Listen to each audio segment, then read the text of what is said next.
ಯಪ್ಪ ಶಮಣ ಏನೋ ಹೊಸ ಸುದ್ದಿ ಕೇಳಿನಿ ಏನ್ ನಿನ್ನ ಹೊಸ ಅವತಾರ ಏನ್ ಬಿಟ್ಟು ಯಪ್ಪ ನಿನಗೇನು ಗೊತ್ತಿಲ್ಲ ಏ ಗೊತ್ತಿಲ್ಲಪ್ಪ. ಎಂತವನಪ್ಪ ತಟ್ಟ ಜಗತ್ತಿಗೆ ಗೊತ್ತದ ನೀನು. ಅದು ಮೊಬೈಲ್ನಾಗ ಒಂದ್ ಆಪ್ ಬಂದಿಲ್ಲ, ಹಾ, ಆ ಆ್ಯಪಿನಾಗ ಇದ್ದುದು ರೊಕ್ಕ ಎಲ್ಲ ಹಾಕಿಬಿಟ್ಟಂದ್ರೆ ಬೆಳಕರಿಯೋದ್ರಾಗ ಡಬಲ್ ಅವಾಗ ಆಸ್ತಿ ಮನೆ ಮಠ ಹೊಲ ಎಲ್ಲ ಮಾರಿಬಿಟ್ಟಿನಿ. ಮಾರಿ ಹಾಕಿಬಿಟ್ಟಿನಿ. ದಿನಕ್ಕೆ 2 ಲಕ್ಷ.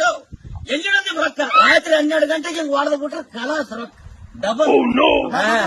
ಮತ್ತೆ ಏನ್ ಮಾಡಿದ್ರಿ? ಖರ್ಚಿಗೆ ಬೇಕಾ ಏನು? ಕೊಡೋ ಮರೆ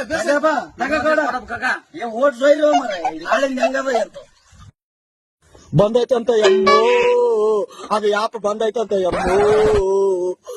ಏನ ಶಮಣ ಏನ್ ನಿನ್ನ ಅವತಾರ